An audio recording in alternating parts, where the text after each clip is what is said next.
Diamonds, they're beautiful, valuable, and mesmerizing. These precious stones have captivated human hearts for centuries, but behind their glittering facade, they often come with a dark side, a story of struggle and hardship. This is the story of Diamang, a Portuguese company that held a monopoly on diamond mining in Angola for decades. Their influence was vast and their reach extensive. It's a story of greed, exploitation, and the relentless pursuit of wealth at any cost.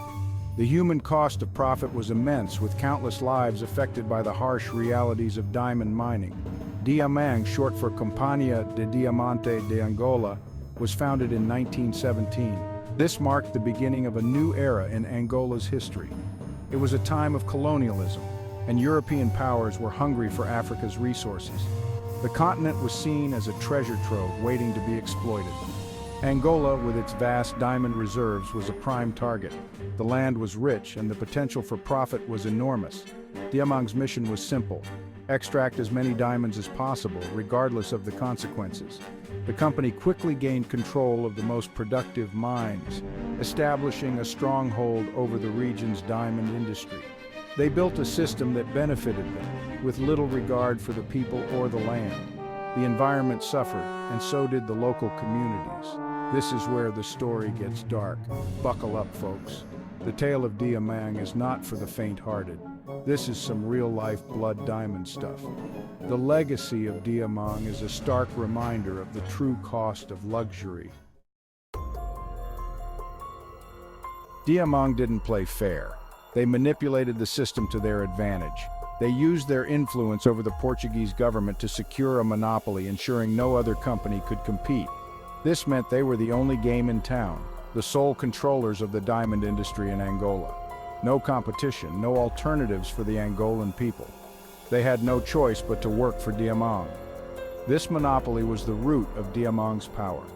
It gave them unprecedented control over the region. It allowed them to control every aspect of the diamond trade, from extraction to sale. From the mines to the markets, Diamang's word was law. They dictated every step of the process. They set the prices, dictated the terms, and crushed any potential rivals. No one could stand against them. This wasn't just business, it was exploitation on a massive scale. Workers were treated as mere tools. The Angolan people were trapped in a cycle of poverty and hardship. They had a choice: work for Diamang or starve. There were no other options available.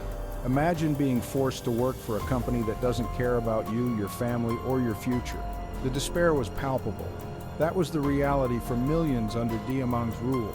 Their lives were dominated by a company that prioritized profit over people. Let's talk about the workers. Diamang needed a large workforce to mine diamonds, but they didn't want to pay fair wages. So, they turned to forced labor. The Portuguese colonial government implemented a system called contratados. This system forced Angolan men into labor contracts with Diamang. These weren't freely negotiated agreements. They were essentially a form of legal slavery. Men were rounded up from their villages and forced to work in the mines. The conditions were brutal. Long hours, dangerous conditions, and little to no pay. Many died from exhaustion, disease, or accidents. Diamang tried to hide this system from the world. They claimed the workers were volunteers, but the truth always has a way of coming out. Diamang's greed wasn't limited to the mines. They needed land, vast tracts of land to fuel their operations, and they were willing to take it by any means necessary. Traditional communities were uprooted from their ancestral lands. Their homes were destroyed, their farms seized, all to make way for Diamang's mines and infrastructure. Imagine being told your home is gone, your history erased, because a foreign company wants to extract wealth from your land. This displacement caused immense suffering. Communities were torn apart, their livelihoods destroyed. They were forced into poverty and dependence on Diamang for survival. It was a deliberate strategy to create a captive workforce. Diamang justified their actions in the name of progress, but what they called progress looked a lot like destruction. Section 5, a system of control, the passbook, and the curtailing of freedom. Diamang needed to control their workforce to maintain their operations smoothly and efficiently. So they implemented a system designed to restrict movement and suppress dissent among the workers. This system was known as the passbook system. Every worker, regardless of their position, was issued a passbook. It meticulously documented their movements, their employment status, and even their behavior on a daily basis.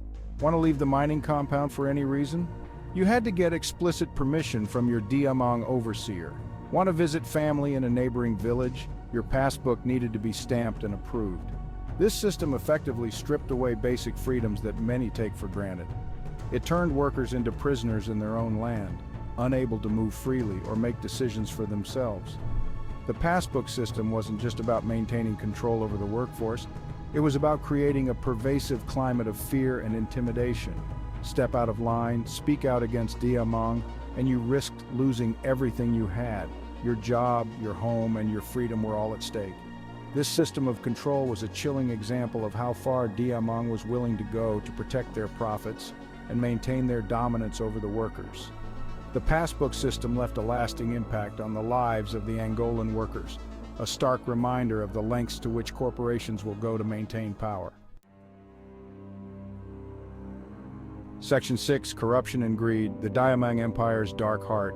Diamang wasn't just a mining company, they were a state within a state. They controlled vast swaths of land, their own police force, even their own currency. This power went unchecked for decades, and as with any unchecked power, corruption flourished.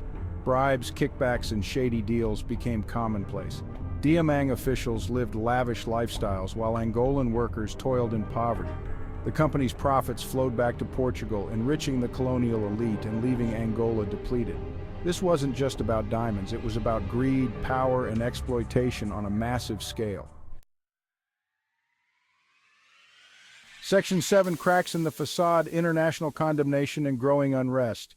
For years, Diamang operated in the shadows, but the world was changing. The horrors of colonialism were being exposed, and people were starting to ask questions about where their diamonds came from. International pressure began to mount. Human rights groups condemned Diamang's labor practices. The United Nations called for an end to forced labor in Angola. The company's carefully crafted image was crumbling. Within Angola, resentment was brewing. People were tired of living under Diamang's thumb. They wanted freedom, justice, and control over their own destiny. A storm was on the horizon. Section 8. The Fall of Diamang Independence and the End of an Era. The 1970s saw a wave of independence movements sweep across Africa. Angola was no exception. After a long and bloody struggle, the country finally achieved independence from Portugal in 1975. Diamang's days were numbered. The new Angolan government nationalized the company, seizing control of the mines and ending decades of exploitation. It was a momentous victory for the Angolan people, but the fight was far from over. The legacy of Diamang's reign would continue to cast a long shadow over Angola. Section 9, Scars on the Land, the Environmental Legacy of Diamond Mining. Diamang's thirst for diamonds took a heavy toll on the environment. Their mining practices left behind a landscape scarred by open pits, deforestation, and polluted waterways. The environmental cost of Diamang's operations was rarely considered. Rivers and streams, vital lifelines for communities, were contaminated with mining waste. Forests were cleared, destroying habitats and disrupting ecosystems. The pursuit of profit had blinded Diamang to the long-term consequences of their actions. They left behind a toxic legacy that continues to impact Angola today. Section 10, Echoes of the Past, Diamang's Legacy and the Fight for Justice. The story of Diamang is a cautionary tale. It's a reminder of the human cost of greed and the enduring legacy of exploitation. While the company no longer exists, the fight for justice continues. Many Angolans are still seeking reparations for the harms they suffered under Diamang's rule. They want acknowledgement, accountability, and compensation for the suffering inflicted upon their families and communities. The fight for justice is about more than just the past. It's about ensuring that history doesn't repeat itself. Section 11, Lessons Learned, Ethical Entrepreneurship and the True Cost of Progress. Diamang's story is a stark reminder that not all progress is created equal. True progress should benefit everyone, not just a select few. It's time to rethink our relationship with resources, with labor, and with the environment. We need to ask ourselves, what is the true cost of the products we consume? Who benefits and who pays the price? These are uncomfortable questions, but they are essential if we want to create a more just and sustainable future.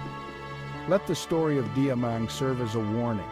We must learn from the mistakes of the past and choose a different path forward, a path that values people and the planet over profit.